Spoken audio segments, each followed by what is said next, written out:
Praise the lord, God's morning again. एक और बार दिल की गहराई से धन्यवाद, स्तुति, तारीफ और जय जयकार यहोवा की, जिसने आपको जीवन दिया है। अगर आप उसकी तारीफ ना करो तो फिर क्या ही बेकार जीवन ठहरेगा।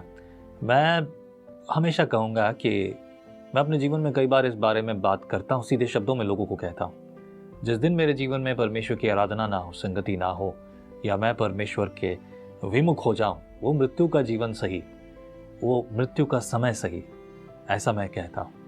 I don't know about you, आपके बारे में नहीं मालूम, लेकिन ये बड़ी गंभीर बात है। हम जानते हैं, अभी हम पढ़ रहे हैं इन दिनों अय्यूब के बारे में। आज चैप्टर 23 पढ़ेंगे और 23 में भी हम देखें तो अय्यूब अपने विश्वास के लिए और अपनी रोज की ज़िंदगी के लिए और अपने रिश्ते के लिए लड़ रहा है, अपने दोस्तों से लड़ रहा है। असल में लड़ नहीं रहा है, उनकी तीखी बातों का जवाब दे रहा है।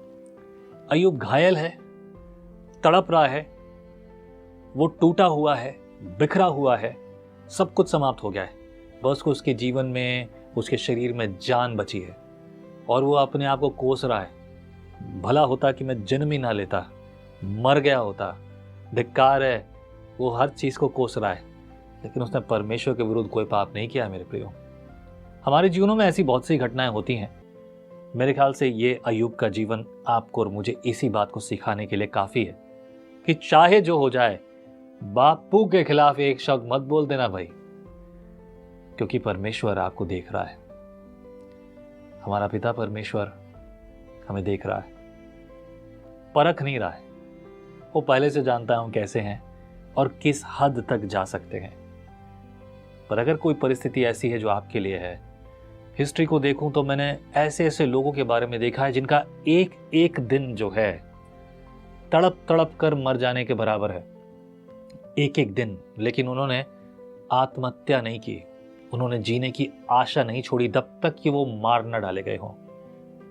ऐसे अनेक उदाहरण है मेरे पास, अनेक उदाहरण जिनके बारे में हम बात कर सकते हैं। तड़प तड़प के एक एक दिन गुजार रहे हैं। आपने और मैंने ऐसे दिन नहीं गुजारे, तो क्या हो कि हम रोएं जो नहीं है उनके लिए, या जो है उसके लिए धन्यवाद दें? Second option is best option, always best option. जो है उसके लिए धन्यवाद दें। Let's start. This is book of Job, Ayyub की पुस्तक है, और अय्यूब की पुस्तक चैप्टर 23, अय्यूब का एलिफज को उत्तर। क्योंकि एलिफज जो है वो मतलब क्या है, अय्यूब के जले पे नमक छिड़क रहा है। वो भी नमक नहीं छिड़क रहा है, नमक बड़े प्यार से लगा रहा है, बड़े ही तरीके से बोल बोल के।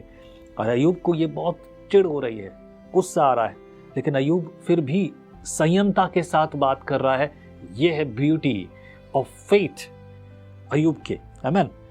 चैप्टर 23 में लिखा है, तब अय्यूब ने कहा, मेरी कुड़कुड़ाहट अब भी नहीं रुक सकती, मेरी मार मेरे कराहने से भारी है। भला होता कि मैं जानता कि वह कहाँ मिल सकता है, तब मैं उसके विराजने के स्थान तक जा सकता। मैं उसके सामने अपना मुकदमा पेश करता और बहुत से प्रमाण देता। मैं जान लेता कि उसने मुझसे उत्तर में क्या कहा है, और जो कुछ वह मुझसे कहता वह मैं समझ लेता। सबसे बड़ी प्रॉब्लम क्या आती है जब हम मुसीबत में देखते हैं लोगों को। मैं बहुत से लोगों को देखता हूँ, उनके सवाल, उनकी चिंताएं, जब वो मुसीबत की बात करते हैं। Let me tell you one thing, there is very serious thing. वो हमेशा कह रहे हैं, क्या चाहता है परमेश्वर मुझसे? मुझे समझ नहीं आ रहा परमेश्वर क्या चाहता है। वो मेरे दिल की बात, मेरे मन की बात क्या चाहता है? This is what the question people ask all the time. मेरे ख्याल से आपके पास भी ये सवाल होंगे, और अगर नहीं तो आगे पढ़िए समझने के लिए। लिखा है 6 पद में, क्या वह अपना बड़ा बल दिखाकर मुझसे मुकदमा लड़ता? नहीं, वह मुझ पर ध्यान देता। सज्जन उससे विवाद कर सकते, और इस रीति मैं अपने न्यायी के हाथ से सदा के लिए छूट जाता। देखो, मैं आगे जाता हूँ परंतु वह नहीं मिलता, मैं पीछे हटता हूँ परंतु वह दिखाई नहीं पड़ता। जब वह बाईं ओर काम करता है तब वह मुझे दिखाई नहीं देता। वह दाहिनी ओर ऐसा छिप जाता है कि मुझे वह दिखाई ही नहीं पड़ता। परंतु वह जानता है कि मैं कैसी चाल चलता हूँ, और जब वह मुझे लगा लेगा तब मैं रोने के समान निकलूंगा। मेरे पैर उसके मार्गों में स्थिर रहें, और मैं उसी का मार्ग बिना मुड़े थामे रहा।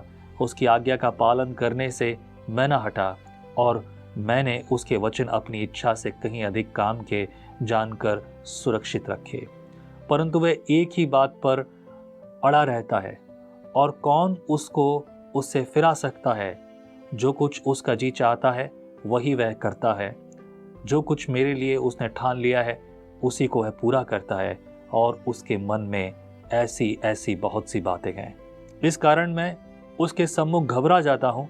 जब मैं सोचता हूँ तब उससे थर्रा उठता हूँ, क्योंकि मेरा मन परमेश्वर ही ने कच्चा कर दिया और सर्वशक्तिमान ही ने मुझको घबरा दिया है। क्योंकि मैं अंधकार से घिरा हुआ हूँ और घोर अंधकार ने मेरे मुंह को ढांप लिया है। किसी व्यक्ति की तड़प जो है उसका अंदाजा हम नहीं लगा सकते, क्योंकि हम उस परिस्थिति से नहीं गुजर रहे। हम शायद औरों से ज्यादा मजबूत हो सकते हैं या फिर बहुत ज्यादा कमजोर भी। कई बार कमजोर दिखने वाले व्यक्ति बहुत ज्यादा मजबूत होते हैं। जैसे कि एक उदाहरण के लिए देखिए, परमेश्वर ने जब इस्तेमाल किया किसको, गिदौन को, तो गिदौन इतनी बड़ी सेना के खिलाफ लड़ रहा है 300 लोगों को लेकर बिना किसी हथियार के, और वो हथियार जो यहोवा ने दिए, ऐसे हथियार दोबारा कभी इस्तेमाल नहीं किए गए और ना कभी किए जाएंगे। और वो हथियार था क्या?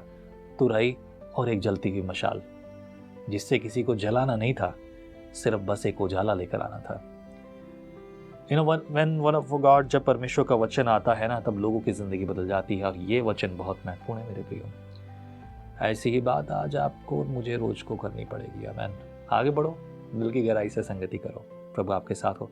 आइए प्रार्थना करते हैं, धन्यवाद करते हैं प्रभु को। हे प्रभु परमेश्वर, तेरी भलाई, तेरी करुणा के लिए शुक्रिया।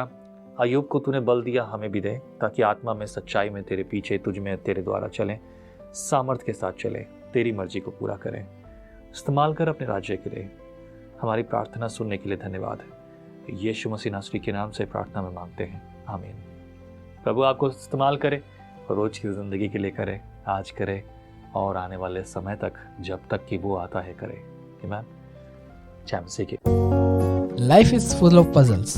हम आपकी सहायता करेंगे जीवन के उद्देश्य को खोजने में। Join us on visionary TV.